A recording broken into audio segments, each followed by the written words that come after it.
अस्सलाम वालेकुम students, how are you. उम्मीद है कि आप इंजॉय कर रहे होंगे हमारे इन लेक्चर्स को।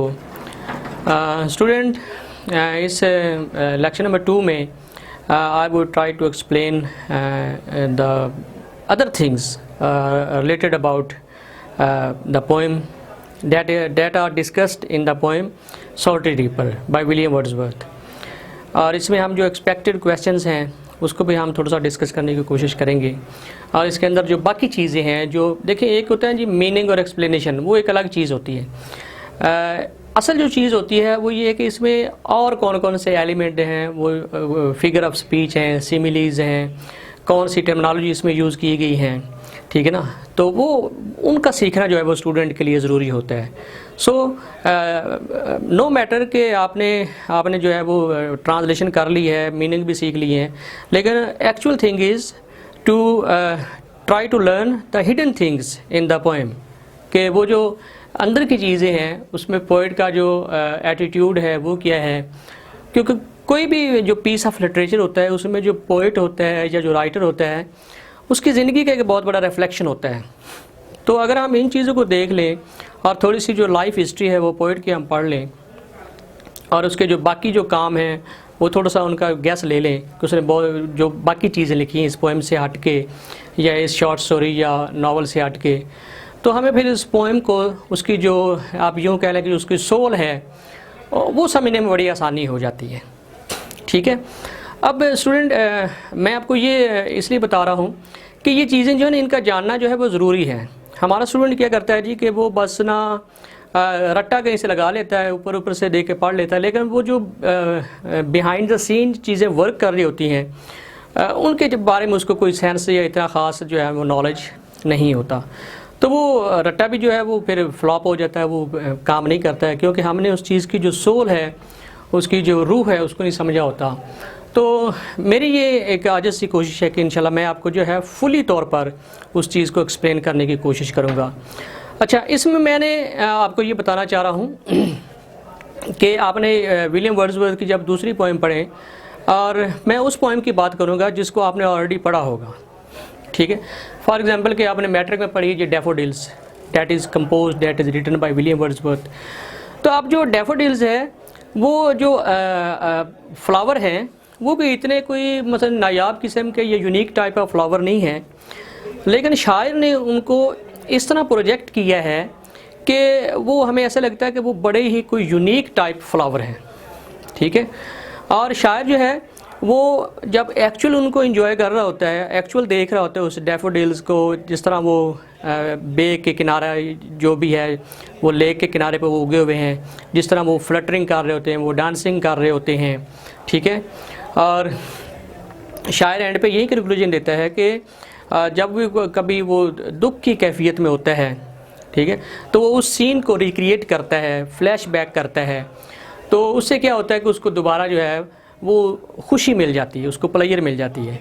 तो विलियम जो वर्ड्सवर्थ है, इसकी पोइट्री की ये बहुत बड़ी खासियत है, वैल्यू है कि ये जो ऑब्जेक्ट ऑफ नेचर हैं उनको एक दफ़ा फिज़िकली इंजॉय करता है, और हमें भी ये बता रहा है, एक दफ़ा फिज़िकली इंजॉय करता है और दूसरी दफ़ा जो है वो इसको मेमोरी में, ठीक है ना, वो जो याद उसके अंदर फिक्स होगी, मेमोरी के अंदर फिक्स हो गई है, उसको रिवाइव करता रहता है।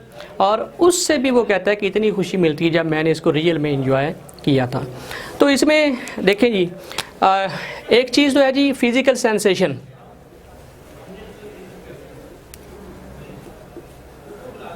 फिज़िकल सेंसेशन, ठीक है। अब फिज़िकल सेंसेशन क्या होती है? When the poet is actually enjoying the scene, ठीक है, वो फिज़िकल सेंसेशन है। तो इस पोएम के अंदर जब उसने वो स्कॉटलैंड वो वादी से गुजर रहा था, तो ही सा that there was a girl that was singing as well as working in a field. तो the poet was impressed by the beauty of the nature, impressed by the voice of the girl, song of the girl, उससे वो बड़ा मुतासर हो गया। तो वो उसने फिज़िकल सेंसेशन की, ठीक है। अब फिर क्या है जी कि इसके बाद होती है फ्लैशबैक।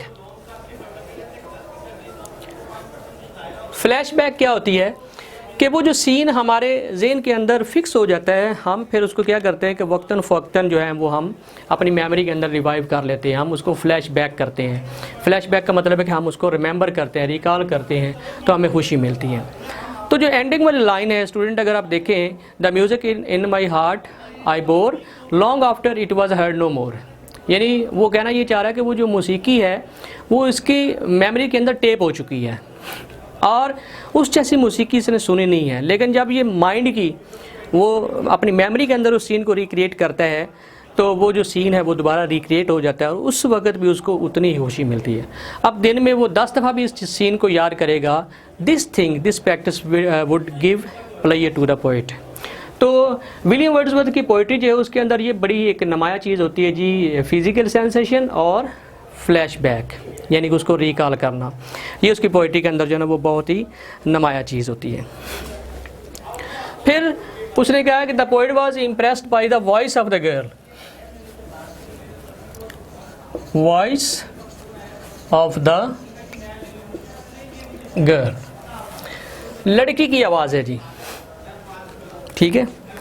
अब सवाल ये पैदा होता है कि at one side we say that he is a poet of nature, but on the other side we are saying that he is impressed by the voice of the girl. How is it possible? ये कैसे possible है कि एक तरफ हम उसको फितरत का शायर ये कहते हैं और दूसरी तरफ कह रहे हैं कि वो उस लड़की की आवाज़ से मुतासर हो गया। तो स्टूडेंट बात एक्चुअली वो इस पोएम के अंदर सोल्टरी रीपर के अंदर क्या करना चाह रहा है, वो जो है वो जो वॉइस ऑफ द गर्ल है that is not the voice of the girl, that is equal to the voice of nature, the voice of nature, वो फितरत की आवाज़ है। That's why the poet is impressed by the voice of the girl. और उससे ज़रा हम और ज़रा एक्सप्लेन करें तो वो लड़की वहाँ पे that is the object of nature, that is the spokesman of the nature, that is the mouthpiece of nature.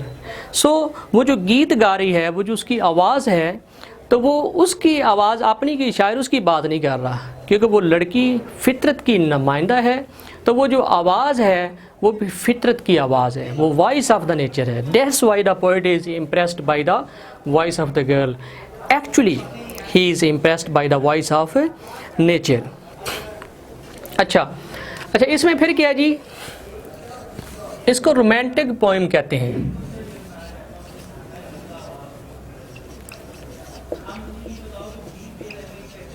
Romantic poem. और रोमांस के अंदर हमारा जो स्टूडेंट है वो थोड़ा सा इसका और ही गलत मतलब निकाल लेता है। उसके नज़दीक रोमांस जो है ना that is about love making and love scene, ठीक है, जिसमें प्यार मोहब्बत की बातें हों, डैट इज़ रोमांटिक स्टोरी या रोमांटिक पोएम, ठीक है ना। तो रोमांस का जो सही मतलब होता है, जो रोमांटिक पोएम होती है, वो असल में बेसिकली ये पोइट्री के अंदर मुख्तलिफ एजेस आई हैं।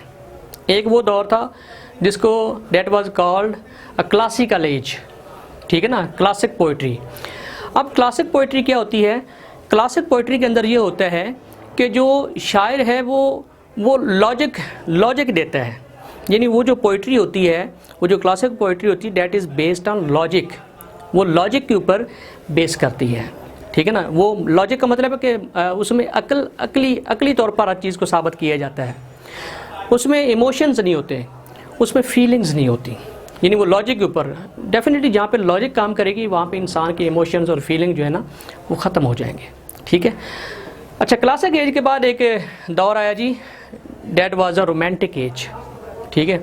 और इसमें स्टूडेंट मज़े की बात ये है कि ये जो जॉन विलियम वर्ड्सवर्थ है, he was the Pioneer one, जिसने रोमांटिक पोइट्री का आगाज़ किया, ठीक है ना, यानी इसने पोइट्री के अंदर रोमांस। अब रोमांटिक पोएम क्या है जी, a poem that is product of emotions and feelings, ठीक है, यानी जिसमें ये एक प्रोडक्ट होती है इमोशंस और इसमें फीलिंग होती हैं, यानी उसकी पैदावार, यानी इसके अंदर, क्योंकि पोइट्री जो है ये कहा जाता है, ये बड़ी एक अच्छी लाइन है जी, poetry is a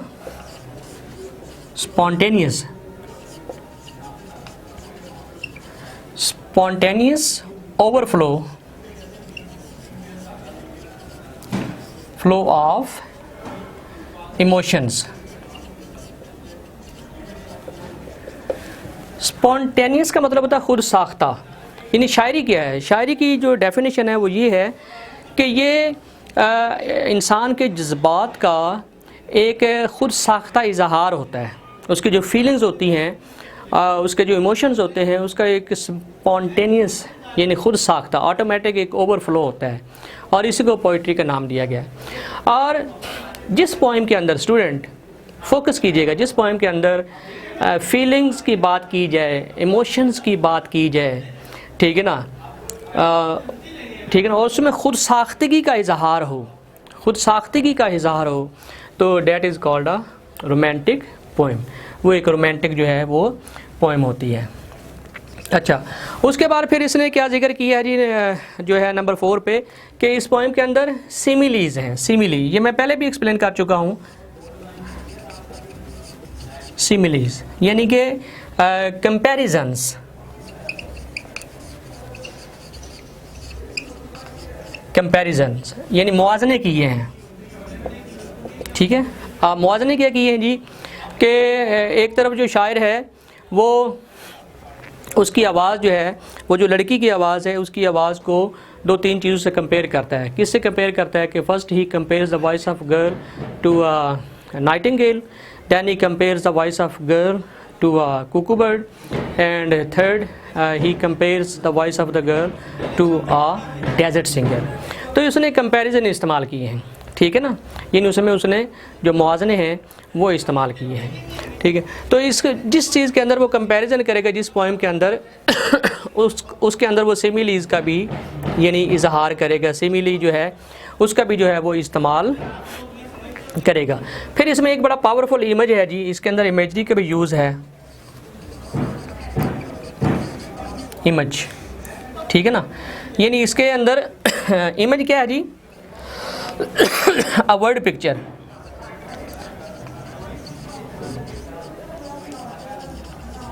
word picture यानी एक जो तस्वीर है, जो अल्फाज की तस्वीर है, वो इसके अंदर जो शायर है वो पेश करने की कोशिश करता है। तो इसमें क्या है जी, ट्रैवलर्स इन सम शेडी हॉन्ट, ठीक है, ये टेक्स्ट की लाइन है। अब इसमें देखें कि जब ये हम लाइन पढ़ते हैं, we start feeling the emotions, we start feeling the fatigue felt by the travelers that are coming from after covering a long distance in the burning sands, in the burning deserts of Arabia, and ultimately they have reached at a point that is called oasis। तो जब हम ये line पढ़ते हैं, travellers इन सम shady haunt, तो हम उसकी कैफियत को हम फील करना शुरू कर देते हैं, उसको समझना जो है वो हम शुरू कर देते हैं।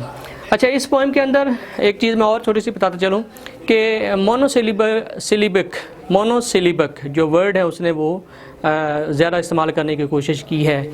वो क्या है जी, कि उसकी अगर हम पहली लाइन जो है वो पोइम की पढ़ें, जो देखें, behold her single in a field, behold her single in a field.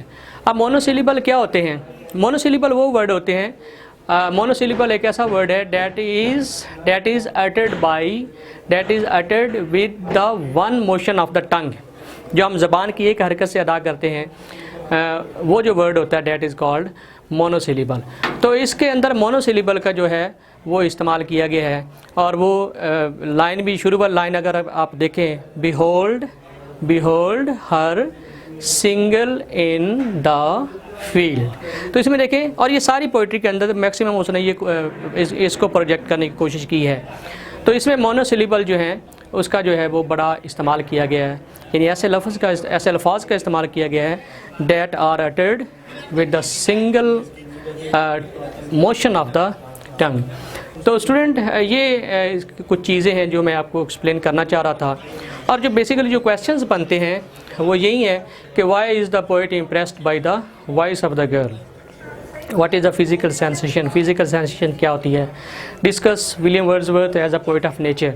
तो ये सारी चीज़ें जो हैं जब ये हमारा आप लेक्चर नंबर 1 और लेक्चर नंबर 2 जो है वो सुनेंगे, इंशाल्लाह ये सारी चीज़ें आपके सामने क्लियर हो जाएंगी। तो उम्मीद है कि आज का जो लेक्चर है वो आपको पसंद आया होगा। इजाज़त दीजिए, अल्लाह हाफिज़।